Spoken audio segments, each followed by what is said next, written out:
Shalom saudaraku sekalian. Kita mengucap syukur, biarlah semua pujian dan penyembahan kita yang sudah kita angkat semuanya menjadi suatu hal yang harum untuk kemuliaan bagi Bapak Yahweh di hari Sabat yang kudus ini. Amin Bapak Ibu. Amin.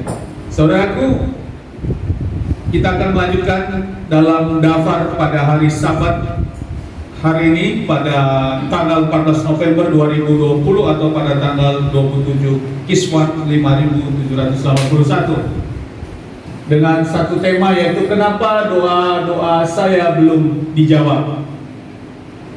Saudaraku, namun sebelum kita masuk ke dalam sharing ini, saya ada dikirimin suatu YouTube oleh Pak Yopi. Ini perlu kita lihat, ya, ada di sekitar kita. Sama-sama kita lihat, ini bisa videonya. Ya, ini terjadi ya. Saya merenungkan ini, kiriman ini ada volumenya besar. Ini terjadi di daerah mana Pak?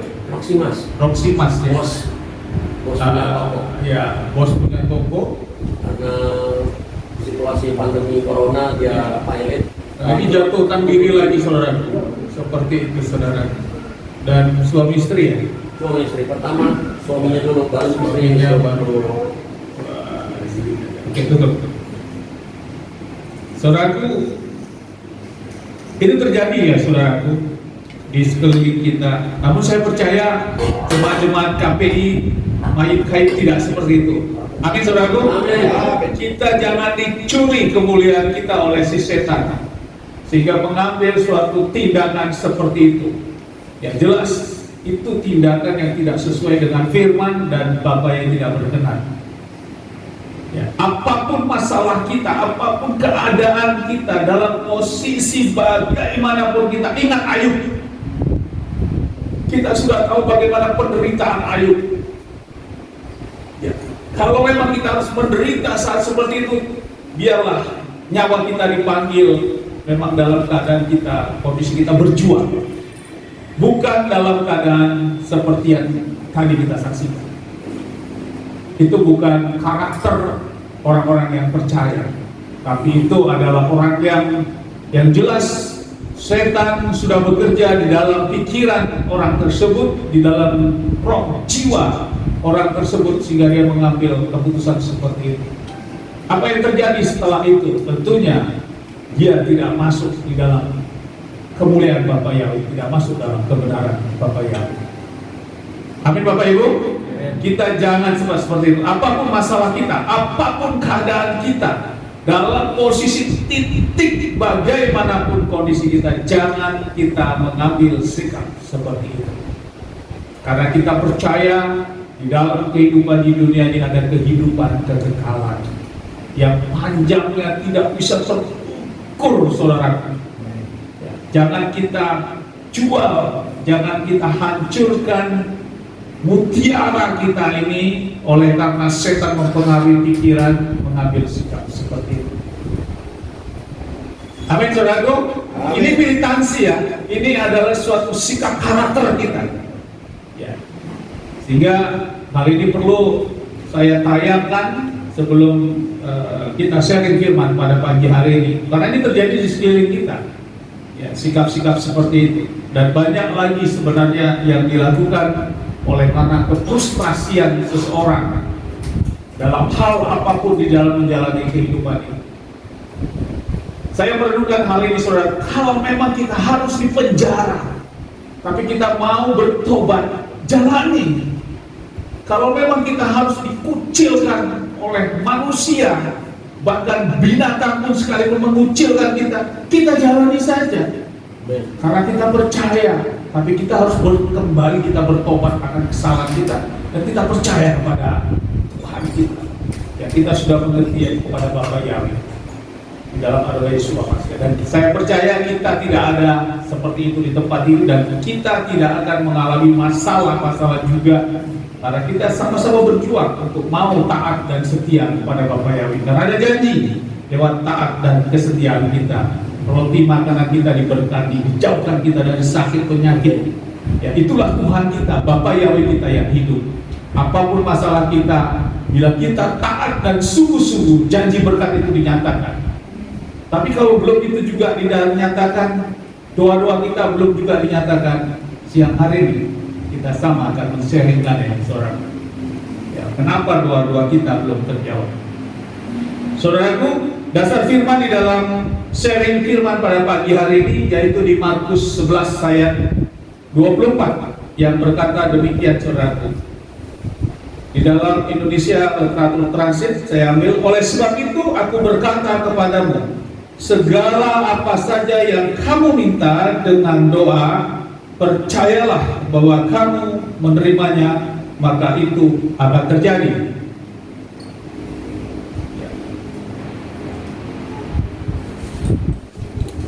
Maka itu akan terjadi. Jadi di sini ada kata segala apa saja yang kamu minta dengan doa, ada kata percayalah.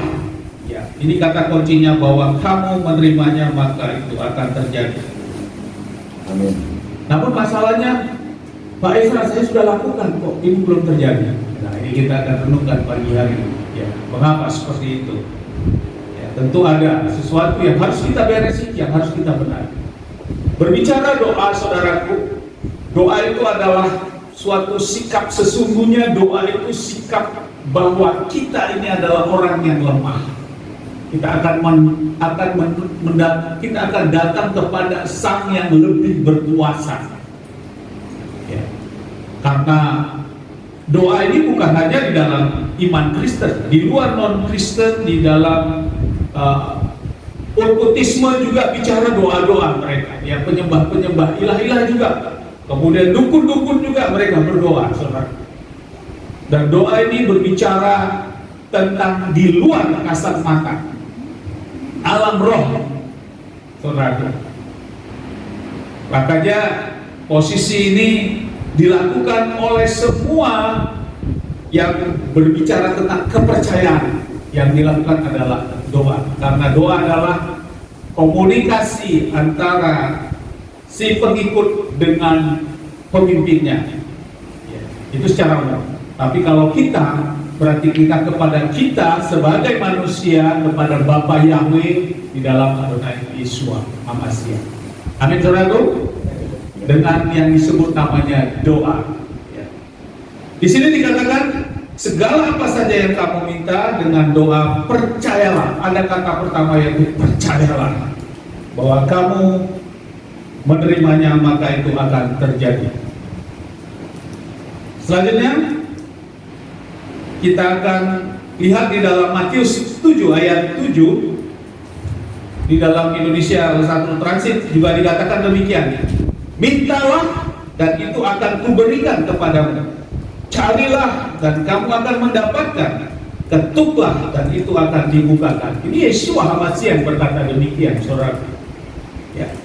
Mintalah, ini suatu kata perintah, saudara. Kita diperintah untuk meminta. Ya. Kemudian carilah, kita diminta untuk mencari. Kemudian ketuklah, ada kata lah itu berarti perintah. Makanlah, minumlah, bukalah pintu itu. Ya. Maka ada kata perintah. Dan ini diperintahkan untuk kita, saudaraku. Yeshua katakan, mintalah. Okay. Maka kita akan lakukan tentunya. Apakah kita sudah melakukan itu, saudaraku? Untuk melakukan, saya percaya, kita orang yang percaya kepada Bapa yang dalam Adonai Yeshua HaMashiach tentu sudah melakukan doa-doa kita. Kita sudah meminta, kita sudah mencari, mengetuk. Demikian, saudara. Sesuai tema, tapi kok belum terjawab ya? Nah, itu dia yang perlu kita renungkan pada pagi hari ini, saudara. Selanjutnya kita lihat lagi 2 Korintus 1 ayat 20 yang berkata demikian.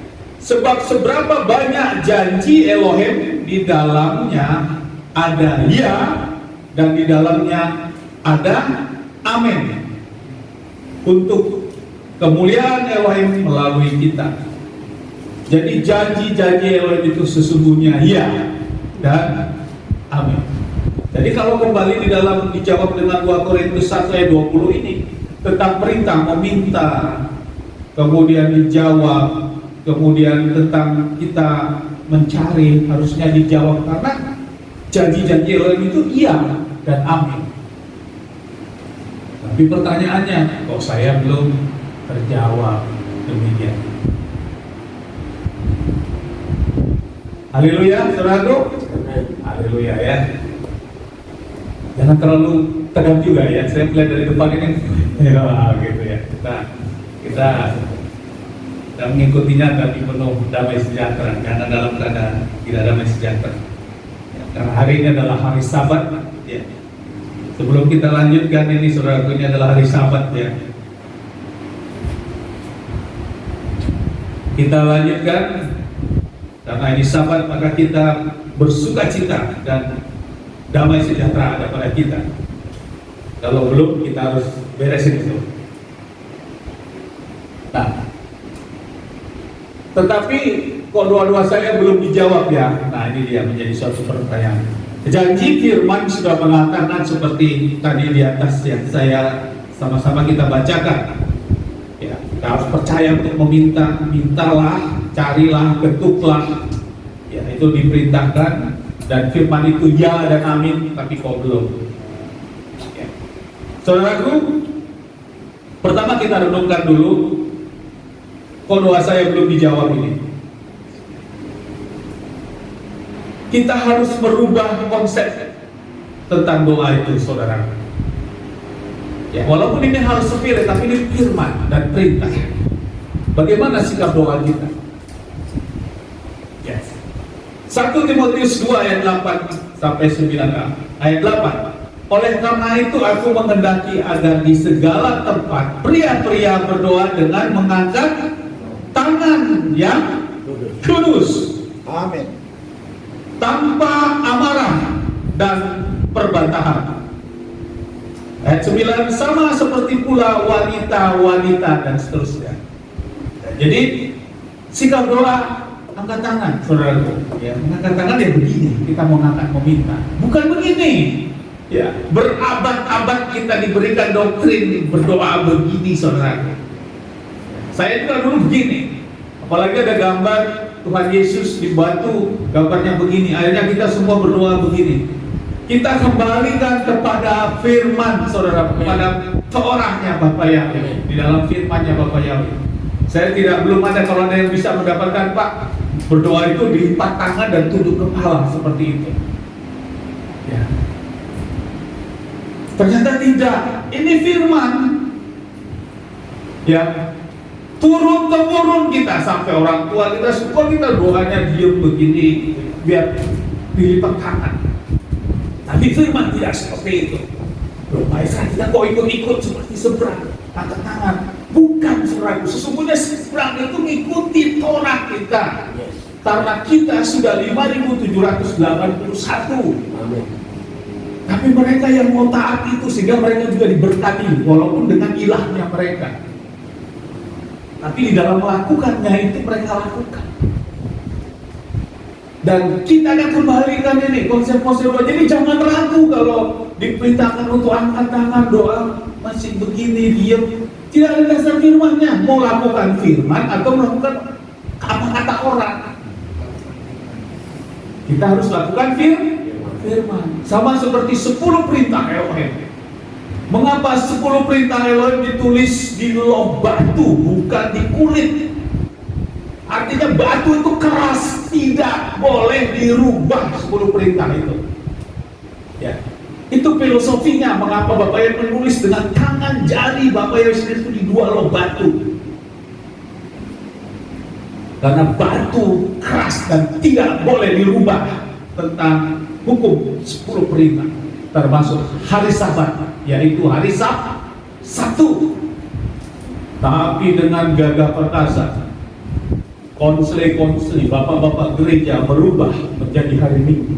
Yang batu keras itu bisa dirubah oleh manusia dengan akal manusia, tidak sesuai dengan firman orang.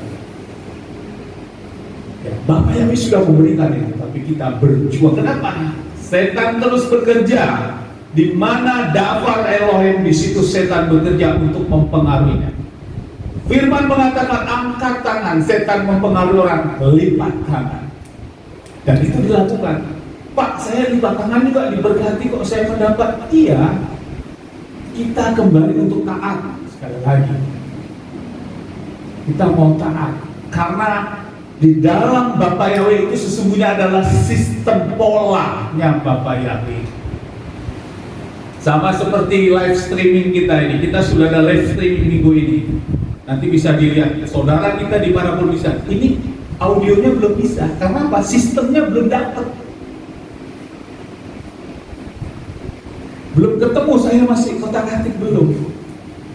Kita berdoa minggu depan sudah, sehingga saudara kita, family kita yang jauh di mana bisa mendengarkan sharing firman kita pada sahabat ini mengikuti sahabat. Karena apa? Polanya, sistemnya belum dapat. Sama seperti kita mau taat, kita ikuti polanya Bapak Yahweh, sistemnya Bapak Yahweh. Maka itu akan berjalan baik, sama seperti live streaming ini. Kalau polanya udah dapat, dia akan berfungsi dengan baik.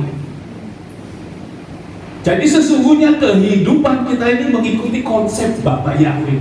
Sistem-sistem Bapak Yahweh diikuti, maka outputnya akan ada hasil yang berkelimpahan. Sama seperti semua by system. Keyboard, komputer, mic ini semua itu by system. Ada satu yang dicabut, maka fungsi tidak bisa, maka dia akan terhambat fungsi. Amin Bapak Ibu. Nah, jadi jangan kita keraskan hati. Bapak saya diberkati, iya diberkati, tapi bicara ketaatan tidak. Karena apa? Semua ketaatan kita Bapak itu berkenan, dan Bapak itu memperhitungkan semua ketaatan kita. Amin saudaraku. Dan ini serius, ya, ini sangat serius. Makanya di dalam kerajaan Samaim ada mahkota. Di kerajaan Samaim ada kelas-kelas yang tempatnya ada, baik itu di pelataran, di ruang dimulai dari pelataran, masuk ke ruang kudus, ruang maha kudus, ada tahap-tahapannya. Selama kita hidup, kita berjuang untuk melakukan ketaatan, termasuk berdoa. Jadi kita mulai sekarang bagi jemaat KPI Mayung yang masih berdoa, ragu-ragu untuk angkat tangan, ini dasar firman-Nya, saudara. Kita lihat lagi, saudaraku, Salomo seorang raja. Ya, Salomo seorang raja, saudaraku ya. Kita ini diibaratkan raja itu setingkat presiden. Pengawalannya luar biasa, pemilihannya luar biasa. Dari segi sosialnya jauh antara raja dengan rakyat, saudara. Apa yang dilakukannya? 1 Raja-Raja 8 ayat 54. Dan terjadilah ketika Salomo selesai memanjatkan segala doa dan permohonannya kepada Yahweh Elohim, bangkitlah dia dari mesbah Yahweh, dari berlutut dan mengadakan tangannya ke langit. Berarti mengangkat tangan dan berlutut, saudara. Bukan melipat tangan. Raja, saudara, di dalam mesbahnya. Kita lihat lagi dasar yang lain, 2 Tawarik 6 ayat 13 sampai 14a. Ayat 13. Karena Salomo telah membuat sebuah mimbar tembaga dan menaruhnya di tengah-tengah pelataran, 5 hasta panjangnya, 5 hasta lebarnya, 3 hasta tingginya. Dia berdiri di atasnya lalu berlutut, dan dengan lututnya di hadapan jemaat Israel, dan mengadakan tangannya ke langit, mengadakan, meminta. Ayat 14, dan berkata, ya Yahweh Israel, berarti dia memanjatkan, meminta, mengangkat tangan, bukan melipat tangan seperti itu. Kita lihat lagi, saudaraku, Esra 9 ayat 5 sampai 6. Ini Nabi Esra, saudara, saat dia sudah kembali dari pembuangan Babilonia. Dan pada waktu persembahan sajian petang, bangkitlah aku dari berpuasaku, dan dengan pakaian dan jubah ku yang koyak, aku bertelut sambil mengadakan tanganku kepada Yahweh Elohimku. Ayat 6, dan aku berkata, ya Elohimku, dan seterusnya. Berarti dia memanjatkan doa dengan mengangkat tangan.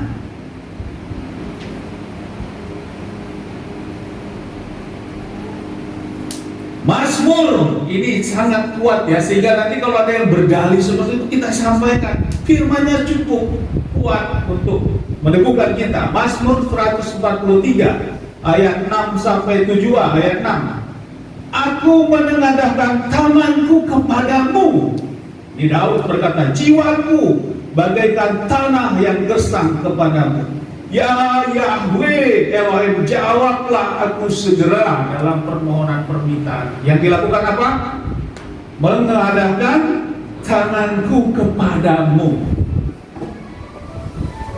Amin, saudaraku. Amin. Haleluya. Ya. Jangan ragu untuk ini. Berarti kita benahi dulu dari polanya. Meminta dengan mengangkat tangan. Bagaimana selanjutnya tentang wanita? Ini sudah sering tentu, tapi kita teguhkan. 1 Korintus 11 ayat 5, dan setiap wanita yang berdoa atau bernubuat dengan kepala yang tidak atau tak berkerudung, ia sedang mempermalukan kepalanya sendiri. Karena hal ini bahkan sama dengan seorang digunduli. Makanya wanita memakai tutup kepala saat berdoa. Jadi ini tentang bagaimana sikap kita berdoa, saudara. Ya. Selanjutnya di dalam 1 Timotius 2 ayat 8 sampai 9a tadi, ya, dikatakan juga mengangkat tangan yang kudus. Ya. Ini tentang mengangkat tangan. Nah, kita kembali di sini. 1 Timotius 2 ayat 8 sampai 9. Pria-pria berdoa dengan mengangkat tangan yang kudus tanpa amarah dan perbendaharaan. Amin.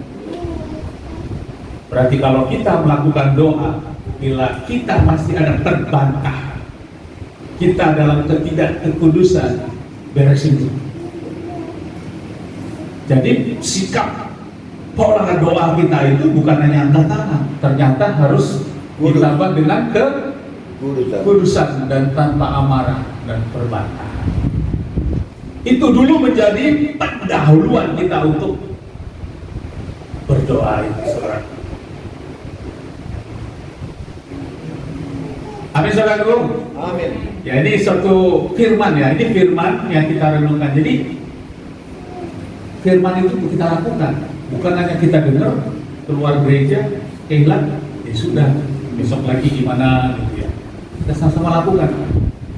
Kita harus berjuang, kita menjadi pelaku firman. Kita harus berjuang, kita menjadi agendanya Bapak Yahweh. Amin. Agenda Bapak Yahweh bukan hanya sampai di situ, tapi agenda Bapak Yahweh yang berpengaruh dan berdampak. Amin. Amin, saudaraku. Amin. Amin. Ya. Itu yang harus kita perjuangkan, saudaraku. Sehingga kita bukan hanya mendengar kata orang, mereka dalam perlindungan Bapak Yahweh. Kata orang itu mereka diberkati. Ya. Kata orang itu sudah tidak era kita lagi, tapi kita yang alami sendiri. Amin, Bapak Ibu. Amin. Jangan kata orang, tapi firman itu nyata di dalam hidup saya dan saya juga diberkati. Ya. Walaupun boleh kita menyampaikan kesaksian-kesaksian orang lain, tapi kita juga menjadi pelaku dari kesaksian kebesaran Bapak Yahweh di dalam kehidupan kita. Amin, saudaraku. Amin. Sehingga jangan dikatakan kata orang. Asih. Oke. Jadi tentang berdoa kita sudah dapat, dan ayatnya, firmannya cukup banyak. Ya. Kalau ada yang bertanya, kok ikut-ikut? Saya sudah jelaskan tadi, justru sesungguhnya mereka yang ikut-ikut, karena kita lebih tua. Tapi kalau kita sudah bertahun-tahun, bahkan berpuluh dari hidup, udah.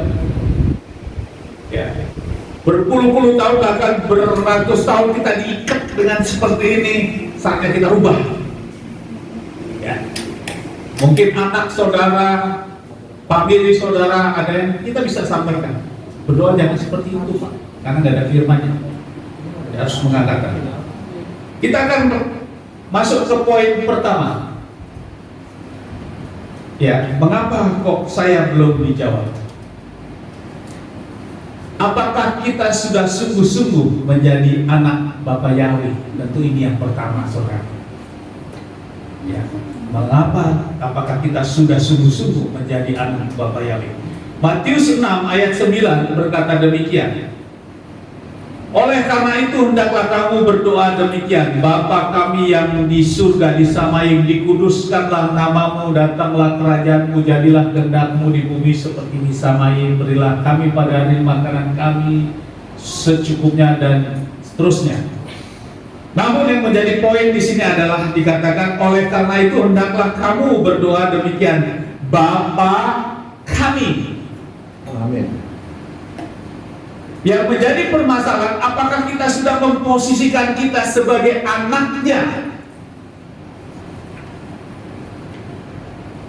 sehingga kita layak berkata Bapa kami yang disamai. Nah, sehingga poin pertama ini, apakah kita sudah sungguh-sungguh anak Bapa Yahweh? Ya. Jadi kita harus menempatkan, apakah kita sudah sungguh-sungguh memposisikan sebagai anak. Ya. Amin. Sehingga kita layak meminta kepada Bapa. Ini yang pertama yang harus kita renungkan, saudara. Karena apa? Di dunia ini sesungguhnya hanya ada dua anak. Satu anak Bapa Yahweh, kedua anak setan. Tidak ada yang di tengah-tengah antara anak Bapa Yahweh dan anak setan. Hari ini kita anak Bapa Yahweh, besok anak setan. Tidak. Ya. 1 Yohanes 3 ayat 10. Dalam hal ini, anak-anak Elohim dan anak-anak iblis atau setan adalah nyata. Setiap orang yang tidak berbuat keadilan dan yang tidak mengasihi saudaranya, dia tidak berasal dari Elohim. Amin. Jadi hanya ada dua anak-anak, yaitu anak-anak Elohim dan anak-anak setan atau iblis. Dan ini nyata. Sehingga saat kita berdoa, Yesus mengajarkan tentang berdoa, berdoalah demikian, Bapa kami yang disamai. Maka kita harus menempatkan posisi kita dalam posisi sebagai anak-anak Elohim, anak-anak Bapa itu, untuk meminta. Tapi kalau kita posisi kita sebagai anak-anak setan dan meminta kepada Bapa Yahweh, tentu pola sistem terputus. Itu tidak akan tembus, saudara. Amin. Ini harus kita beresin. Maka layaklah kita berkata, Yesus ajarkan demikian, Bapa kami yang disamai. Sama seperti anak sama Bapa. Kalau anaknya minta kepada Bapa kandungnya, kalau memang itu anaknya dan dia baik, tentu orang tuanya akan memberikan sesuatu yang memang diminta. Ya. Ini polanya Bapak yang kita harus renungkan. Jadi tempatkanlah, posisikanlah hidup kita menjadi anaknya Bapak Yahweh. Jangan kita menuntut Bapaknya, tapi kita tidak menempatkan posisi kita sebagai anak. Itu namanya kita egois. Kita tidak membenahi diri kita. Ya, ini menjadi renungan. Sehingga kita mau mengintrospeksi diri kita, kita koreksi diri kita, mana yang tidak benar. Sehingga doa-doa saya kok tidak sampai, kok doa-doa saya tidak terjawab ya. Ya, kerinduan doa-doa saya kok belum terjawab. Salah satu syarat yaitu menempatkan apakah kita sudah sungguh-sungguh menjadi anak Bapa Yahweh. Karena di dalam Yohanes 8 ayat 44 dikatakan, kamu berasal dari bapamu si setan atau iblis. kamu ingin melakukan hasrat bapamu, ia adalah pembunuh manusia sejak semula, dan dia tidak berdiri dalam kebenaran, karena kebenaran tidak ada di dalam dia. Tak kalah seorang berkata dusta, dia berkata pada dirinya sendiri, karena dia dan bapaknya adalah pendusta. Jadi salah satu indikator atau karakter anak-anak setan itu adalah suka pendusta, suka pembohong. Amin. Ya. Jadi yang sudah 10 perintah Elohim juga jangan bersaksi dusta. Ya. Dan ini juga Yohanes katakan seperti itu, karena sesungguhnya setan adalah bapa segala pendusta. Kita introspeksi ini, saudaraku. Ya, maka kita benahi. Belum terlambat, belum. Ya. Jadi kalau kita mau merubah karakter kita belum terlambat, belum, termasuk saya sendiri. Saya juga makin hari saya berubah. Saya mengintrospeksi diri. Saya mereview kembali hal-hal masa lalu saya bertobat. Saya bersujud, saya minta pengampunan. Ya. Saya nggak mau nunda-nunda, nanti ya lakukan. Orang gak ada yang membatasi kok. Kalau kita mau bangun pagi-pagi, emang ada yang melarang kita bangun pagi? Ada nggak? Nggak ada. Bangun apa pagi? Sekarang ada handphone, tinggal bunyi kring pagi. Aku mau melakukan rubah gaya hidupku. Aku mau ikut polanya Bapak. Ini sudah waktunya, tidak main-main. Yang tadi terjun bebas, bunuh diri, ya, keadaan bagaimana situasi-situasi sekarang ini. Ini kalau kita tidak tangkap di dalam spirit roh, kita merubah pola hidup kita. Saya mengatakan manusia tersebut sudah tercengkram oleh kuasa si jahat. Ya. Karena bukan hanya mencuri, dia sudah membunuh. Roh kita ditutup untuk tidak mau bangkit menghadapi situasi yang kondisi sekarang seperti ini. Karena tidak main-main. Ya. Yohanes 8 ayat 44, bagaimana karakter si setan itu, si iblis itu.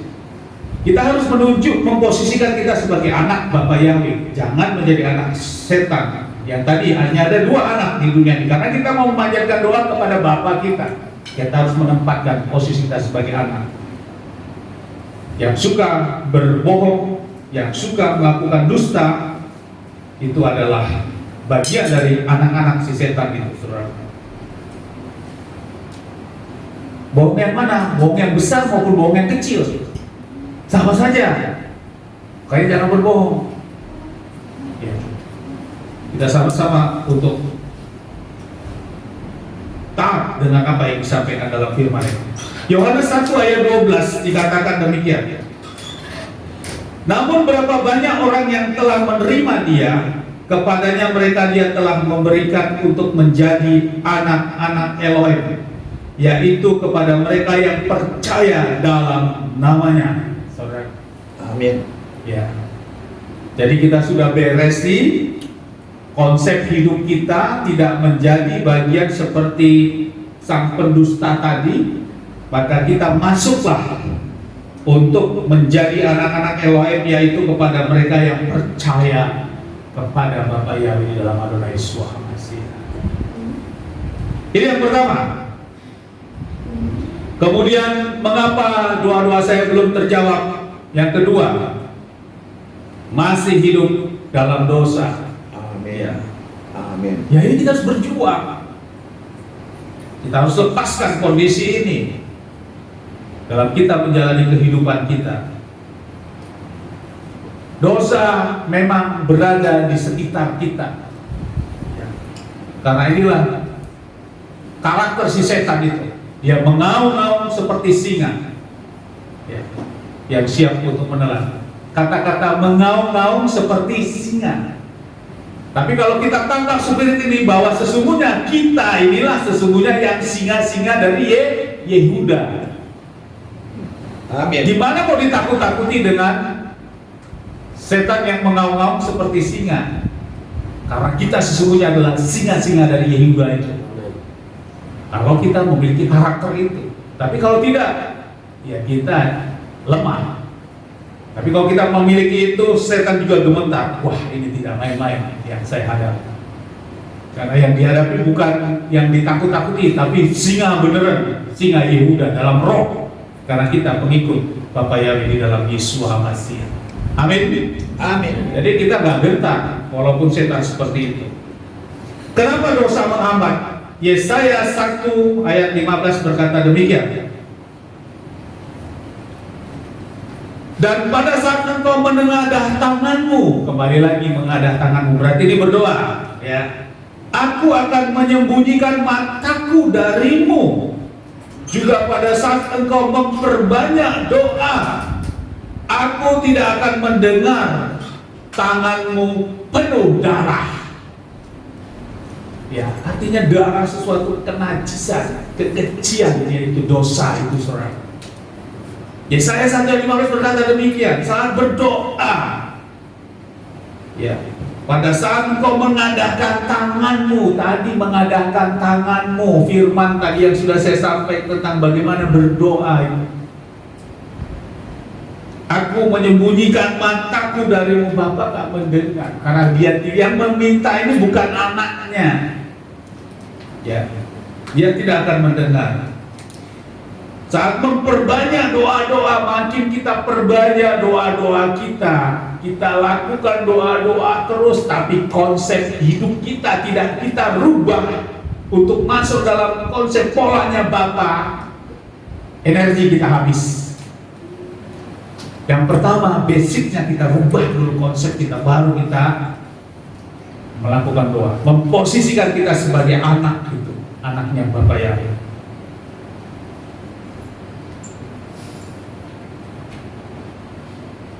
Tangan penuh darah, yaitu bicara ketidakbenaran sesuai hukum Tuhan tentu.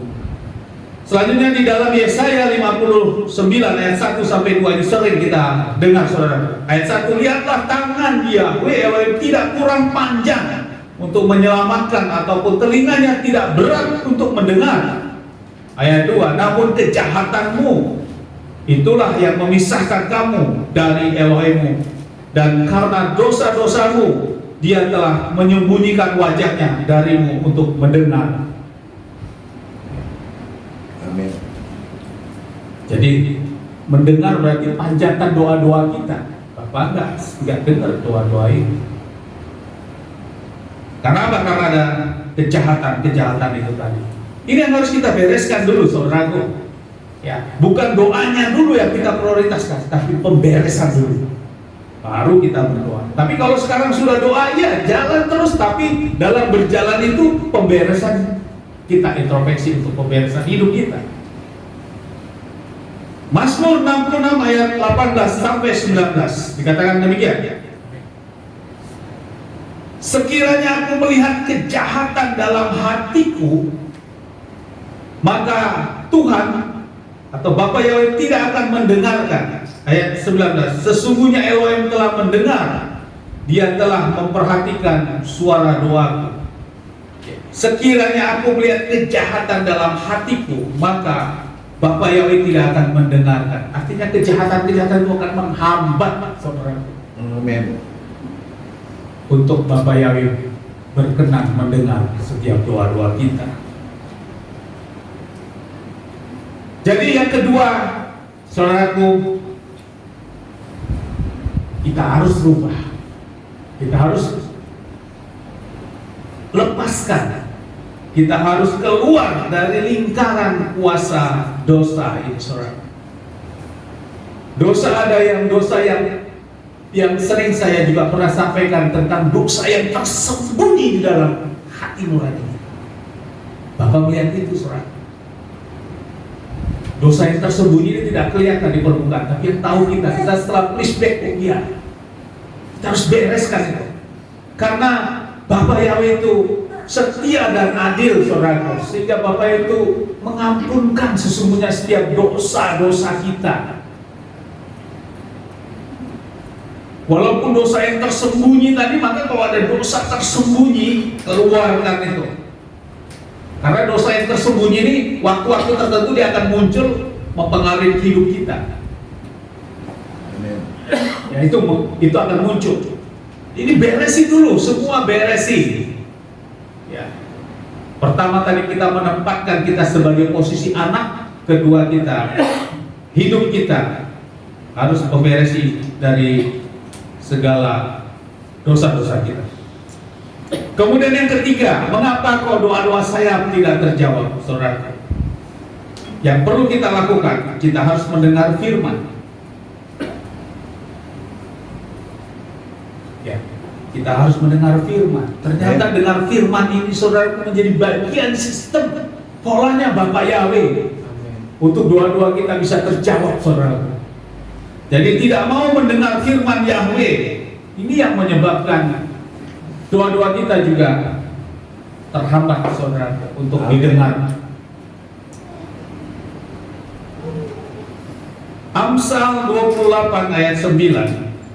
Siapa yang memalingkan telinganya dari pendengaran Torah, doanya pun adalah kekejian. Ya. Kekejian itu berarti doanya nggak nyampe, saudara. Mengapa bangsa Israel itu menekankan tentang pembacaan Torah? Torah dibaca mulai dari awal sampai 1 tahun itu, mulai dari Kejadian, Keluaran, Imamat, Bilangan, Ulangan. 5 kitab itu adalah kitab Torah. Mereka baca. Saya renungkan, oh ini ya. Di antaranya ini. Ya. Siapa memalingkan telinganya dari pendengaran Torah? Ya, khusus Torahnya ya. Pengajarannya. Doanya pun adalah kekejian. Jadi yang ketiga adalah kita harus dengar firman, saudara. Dalam hal ini juga Torah. Kita sudah mulai Kehilat kita. Kehilat mulai berdiri pada tanggal 1 Tisri 5781 kemarin, Rosh Hashanah. Dan kita habis Hari Raya Sukkot yang ke-8, kita sudah mulai pembacaan Torah. Dan sampai saat ini juga sharing pagi yang saya sampaikan itu adalah mengalir tentang Torah kita, yang sudah saya bagikan fotokopinya per minggu. Bagi yang mengikuti, mungkin dia bisa mengikuti kalau mengikuti tentang pembacaan Torah. Ya, saya harap sudah dibagikan, kita baca. Indah ternyata, saudara, banyak hal yang dibukakan, saudara. Saya jujur, di atas mimbar ini, saya menjadi gembala dan saat ini saya mulai untuk membaca. Sebelumnya saya tidak terlalu begitu, saudara. Tapi saya merenungkan, oh ya, dalam ketaatan. Dimulainya Kehilat ini, dan saya juga mulai merubah karakter saya untuk membaca Torah. Amin. Karena di sini juga ada siapa memalingkan telinganya dari pendengaran Torah. Kemudian sharing firman kita juga tiap pagi sudah pakai video, tidak perlu membaca, mendengarkan. Tinggal hidupin, cek. Haleluya, haleluya, haleluya. Shalom, saudaraku. Amin. Ya, begitu bunyinya. Amin. Ratapan 3 ayat 22 sampai 23. Sebab kebaikan Bapaknya tidak pernah berhenti dan rahmatnya tidak pernah berkesudahan, selalu baru setiap pagi. Haleluya. Baru masuk ke materinya. Kita mendengarkan, lakukan, kita mendengar Torah loh. Yang saya sampaikan itu Torah. Amin. Saya teringat itu baru connect dengan ini. Oh, ini firman, connect. Sistem Bapak ya seperti itu. Ya, tidak perlu lagi buka baca kecil-kecil, apalagi panjang, udah males. Ya, tapi kita cukup dengerin. Bahkan di rumah sambil masak pagi-pagi. Menyetir mobil. Ya, kayak perjalanan nyetir mobil atau nggak perlu lagi baca gitu. Ya, kita dengar. Walaupun di bawahnya ada firman yang saya masukkan. Dan firman itu adalah perjalanan pembacaan Torah kita nanti sampai kita Ulangan terakhir. Saya berjuang untuk laporan itu. Kalau dikumpul nanti nggak tahu. Saya berharap ada yang rajin untuk kumpul itu mendokumentasikan. Ini 1 tahun begitu. Asik juga itu. Ya, Pak Sekretaris ya. Jadi ada dokumentasi. Dan itu spirit rohnya nggak main-main ya Bapak Ibu ya. Spirit roh kita pagi-pagi kita sudah mendengar Torah. Sama seperti ini, Amsal 23 ayat 9. Saya nggak membias, tapi Torah yang kita dengarkan. Walaupun ditambah dengan penguatan firman-firman di dalam kitab berita dasarnya, atau di perjanjian baru. Selanjutnya ratapan 3 ayat 40 sampai 44 ya, tentang pendengaran firman, atau kita harus dengar firman yang berkata demikian, saudara. Ayat 40, marilah kita menyelidiki dan memeriksa hidup kita dan berpaling kepada Yahweh Elohim. 41, marilah kita mengangkat hati dan telinga kita kepada Elohim Yahweh di Samai. Ayat 42, kami telah mendurhaka dan memberontak, engkau tidak mengampuni. Ayat 43, engkau menyelubungi dirimu dengan murka, mengajar kami dan membunuh kami tanpa belas kasihan. Ayat 44, engkau menyelubungi dirimu dengan awan sehingga doa tak dapat menembus. Amin. Ya. Jadi doa kita tidak dapat ditembus, saudaraku. Karena apa? Karena kita, engkau menyelubungi dirimu dengan murka, karena hidup kita yang tidak sesuai dengan kehendak Bapa Yahweh. Jadi dalam ratapan 3 ini berkata bahwa Bapa Yahweh itu, doa-doa kita itu tidak dapat menembus sampai kepada Bapa Yahweh. Oleh karena apa? Karena kesalahan dan dosa-dosa kita. Ini poin yang ketiga yang harus kita ubah, saudara. Kita introspeksi diri. Ya. Satu hal yang perlu kita dapatkan, saudara, bahwa Bapa Yahweh itu pengampun. Sudah terbuka pintu pengampunan, tapi kita manusia sendiri yang minta mampun aja kok berat gitu loh. Untuk bertobat aja berat. Kecuali untuk bertobat itu harus bawa, zaman dulu bawa sapi. Pengorbanan yang harus kita, itu juga bangsa Israel lakukan, saudara. Di era kita tidak, di zaman kita tidak, saudara. Kita hanya sungguh-sungguh datang minta pengampunan. Dan dengan penyesalan kita minta pengampunan. Dan itu merubah karakter kita. Kita tidak perlu lagi bawa sapi, bawa kambing, domba, bahkan kita kecil terukur pada waktu itu.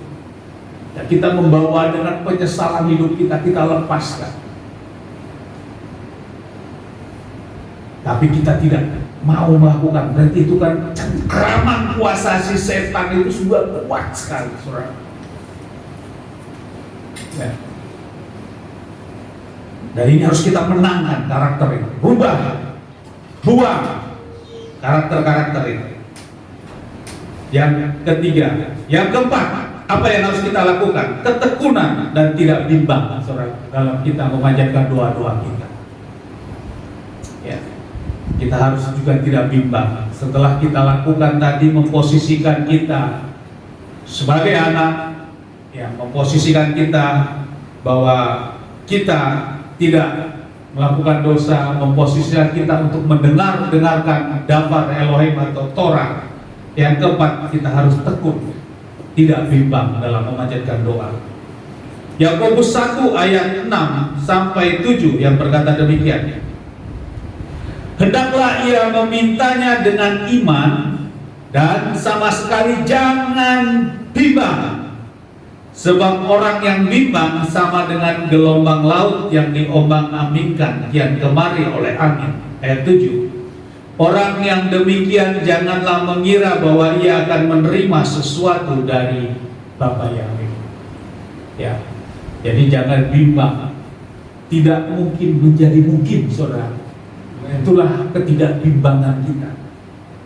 Ya. Sarah, yang pembacaan Torah kita yang sudah usia 90 tahun, yang sudah tidak mendapat haid lagi, yang tidak mungkin bisa menjadi mungkin. Saudara, bagaimana juga dengan Elisabeth, saudara, dan Zakaria? Mereka berdoa terus untuk mendapatkan suatu keturunan. Di tengah usia tuanya, mereka juga dapat. Artinya apa? Ketidakbimbangannya, dia terus meminta. Dia meminta terus. Dia tidak bimbang akan doanya. Dan dia percaya Bapa Yahweh yang berkuasa itu akan memberikan. Tapi dibenahi dulu yang poin 1, 2, 3 tadi. Ya tentunya. Jangan kita ujuk-ujuk loncat ke poin 4 ini. Saya nggak bimbang Pak, saya doa saya sudah sungguh-sungguh. Tapi kita poin 1, 2, 3 tadi kita beresin. Ya tadi polanya, konsepnya sistem Bapak Yahweh nggak nyambung. Ya. Lelah saja. Tapi kalau kondisi sekarang saya tetap tekun Pak, tapi kita berlaku surut, berlaku mundur. Saya tetap melakukan doa-doa saya, tapi saya mengintrospeksi kembali hidup-hidup saya evaluasi, saya menempatkan posisinya sebagai anak terus sambil tetap tekun.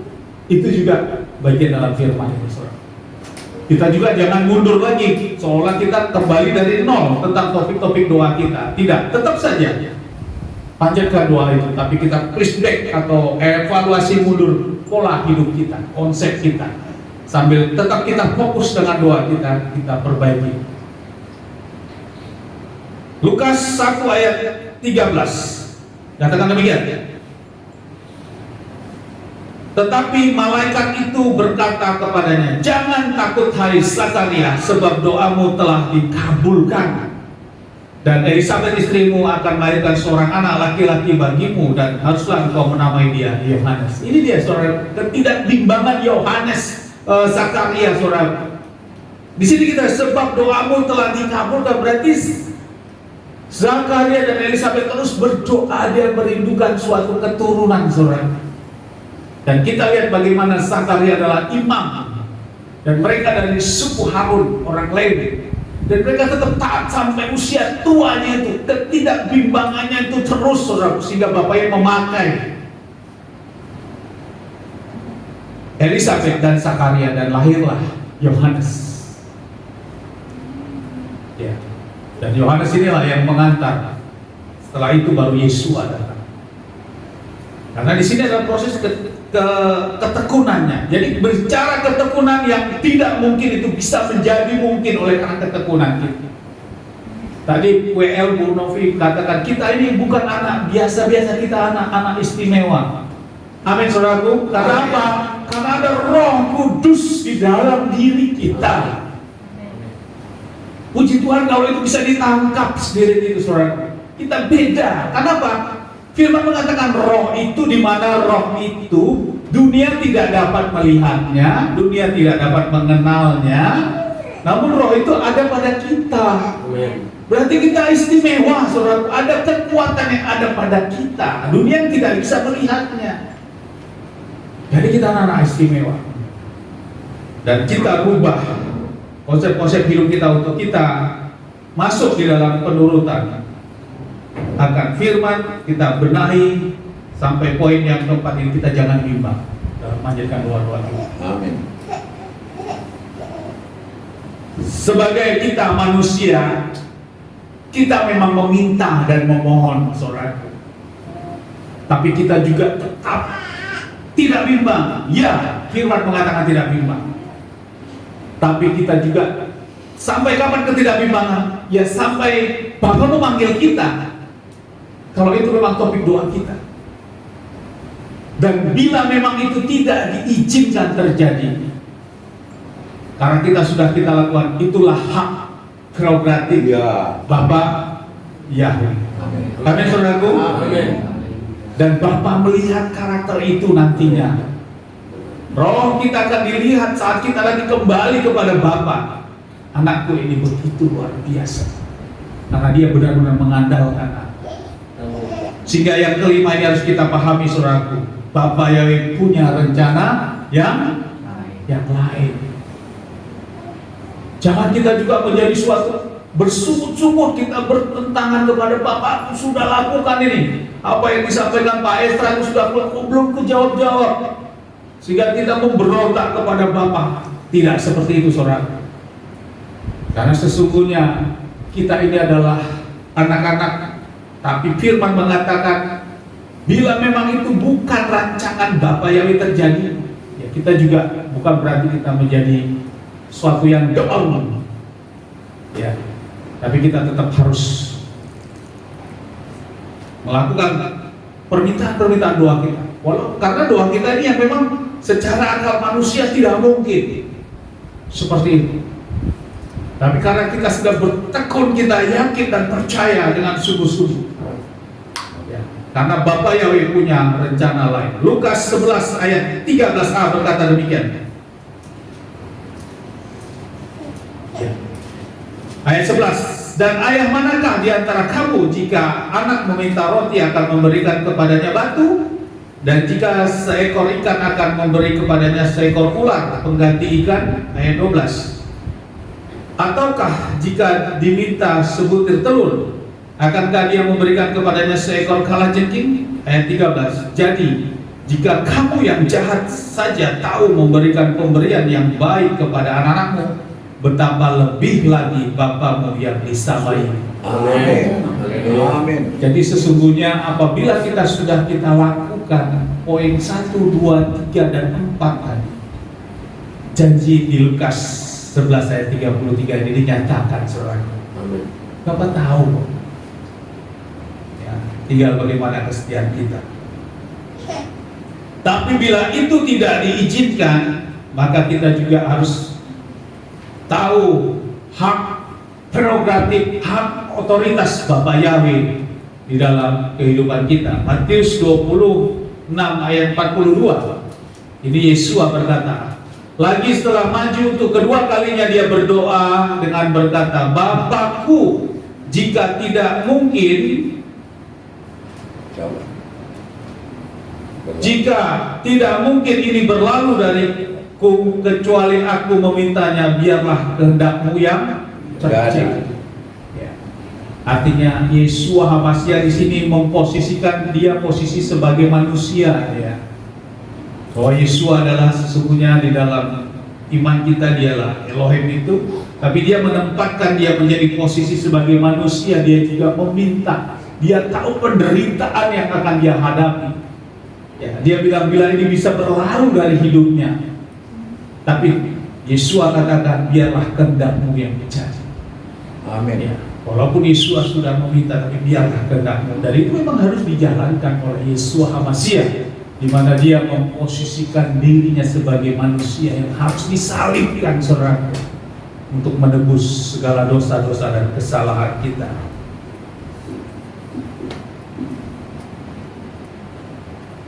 Yesaya 55 ayat 8 sampai 9. Sebab rancanganku bukanlah rancanganmu, dan jalanmu bukanlah jalanku, firman Bapa Yahweh. 9. Sebab sebagaimana langit lebih tinggi daripada bumi, demikianlah jalan-jalanku lebih tinggi dari jalan-jalanmu, dan rancanganku dari rancanganmu. Bapa tahu hal itu, saudara. Walaupun kita topik doa kita A, bila rancangan Bapa Yahweh beda, Bapa bisa kasih yang B. Yes. Dan B itu justru menjawab keseluruhannya. Karena rancangan Bapa itu lebih tahu. Kita minta mungkin dengan otak kita yang sebesar bakpao, kata Opa, ya. Otak kita sebesar bakpao, kata Opa. Tapi Bapa Yahweh, ya, lebih dari segala sesuatu yang kita pikirkan. Dan rancangan Bapa Yahweh itu adalah ya sesuai dengan otoritas Bapa Yahweh. Amin, Bapak Ibu. Amin. Ini kita menjadi renungan kita pada pagi hari ini di hari Sabat yang kudus ini, sehingga bila doa-doa kita belum terjawab, kita harus melakukan hal ini, saudara. Apakah kita sudah sungguh-sungguh menempatkan kita sebagai anak-anaknya Bapa Yahweh tadi, saudara? Kemudian yang kedua, apakah kita masih hidup dalam dosa kita? Kita rubah, kita perbaiki, kita introspeksi, kita minta pengampunan, saudara. Yang ketiga, apakah kita tidak mau mendengarkan firman Elohim Yahweh, saudara? Saya percaya jemaat di tempat ini kita mau mendengarkan daftar Elohim. Maka kita datang di tempat ini dan setiap pagi kita mendapat renungan, saudaraku. Ya, walaupun renungan itu penuh perjuangan, ya penuh perjuangan, saudaraku. Saya memberi kesaksian, saudaraku. Menyiapkan renungan itu, ya, bukan sekali rekam, saudaraku. Bahkan kadang 2 kali, 3 kali, 4 kali saya ulang lagi. Kok nggak saya ulang, saya dengar lagi, sehingga setengah 4, jam 4 saya sudah bangun, saya menyembah. Baru saya menyampaikan firman. Sehingga kadang tidak berulang. Akhirnya sampai jam setengah 6 baru naik. Ya, Bu Natalis mungkin agak itu kok lama. Bu Natalis sudah kerja, sehingga Bu Natalis siang-siang baru dengar mungkin kerja. Itu perjuangan saya, Bu. Jadi bukan selesai langsung jadi, tidak. Kita sama-sama berjuang untuk menyiapkan itu. Ya, tentu saya awali dengan penyembahan saya. Itu merupakan komitmen saya. Sudah lama saya lakukan itu. Ya, baru saya menyiapkan itu berulang. Saya itu juga ada yang tidak pas, tapi ya sudah, itulah yang terakhir, itulah yang terbaik yang saya naikkan. Ya, bagi yang belum ada bisa bergabung di grup ya, sehingga tidak saya ya udah masuk di grup belum? Nanti bisa dengar ya. Jadi saya tidak ketik, tapi 5 menit aja, 5 menit sharing, dan itu merupakan pembacaan Torah kita ya, mulai awal nanti sampai akhir bisa mengikuti itu ya. Apalagi diikuti pembacaan Torah pasti akan nyambung apa yang saya sampaikan perjalanan. Jadi itu yang saya lakukan, dan memang seperti itu. Kalau langsung jadi pagi jam 4 sebenarnya bisa naik, saudaraku, tapi tidak seperti itu. Tentu saya awali dengan penyembahan saya, kemudian baru saya ya berulang-ulang saya dengar lagi, wah ini nggak tepat, ini diulangi lagi. Di bawah itu si Anjar udah mulai krosek mulai nyapu, wah ini udah mulai makin lagi. Tetap ya seperti itu. Akhirnya mundur seperti itu. Ya nggak apa-apa Bu Natalis ya, dimaklumi ya. Saya juga berjuang, saya tahu ini yang bekerja baru dia meresponi siang, nggak masalah. Saya juga nggak masalah, saya percaya yang kerja mungkin bisa siang dan sebagainya. Dan saya juga tidak harus memaksakan ya. Bagian saya sudah saya berikan kembali kepada jemaat. Ya. Saya juga nggak menuntut, kalau nggak merespon saya menganggap wah ini saya tidak punya karakter seperti itu. Juga sama seperti kemarin Pak Rutan duluan mengucapkan Shabbat Shalom, bagaimana kok gembala belum? Nggak apa-apa, saya malah bersyukur. Ya, sekretaris saya mendahului karena saya jujur kaki saya masih 2, satu di sini, satu dalam pekerjaan, dalam perjalanan. Ya, nggak apa-apa. Udah waktunya Shabbat Shalom, waktunya Shabbat, siapa yang mau duluan ucapin Shabbat Shalom, nggak apa-apa. Ya bukan harus nunggu gembala dulu ucapin Shabbat Shalom baru bawain kain, nggak masalah.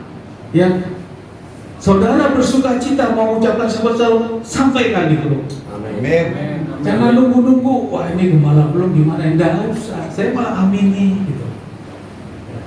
Kemudian di dalam respon di situ juga ada yang mengatakan Bapak yang memberkati. Ya saya katakan amin haleluya, karena Bapak yang memberkati, kan dia yang memberkati. Tapi kalau tidak amin haleluya, saya memberikan respon Bapak yang memberkati ya. Nah, gitu.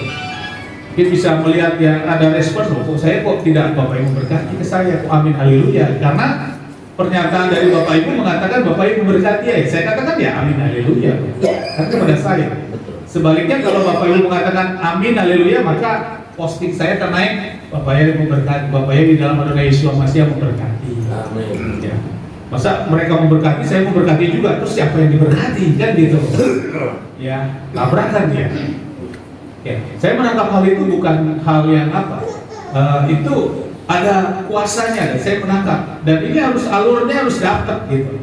Alurnya harus dapat, gak mungkin wah nunggu gembala dulu, baru ini gak enak wah ini dan ya. Atas mimbar ini saya sampaikan, tidak apa-apa. Apalagi Bapak Ibu sudah masuk Sabat dan Bapak Ibu sudah habis doa dulu, habis melakukan kinerem Sabat baru mengucap Shabbat Shalom. Naikkan saja, tidak apa. Siapapun yang duluan tidak menjadi masalah. Amin Bapak Ibu. Amin. Jadi tidak, di atas mimbar ini saya sampaikan hal itu tidak menjadi masalah buat kita, bahkan kita saling mengingatkan dan menguatkan. Demikian sharing firman kita pada siang hari ini. Amin, haleluya, Bapak Yahweh dipermuliakan. Selamat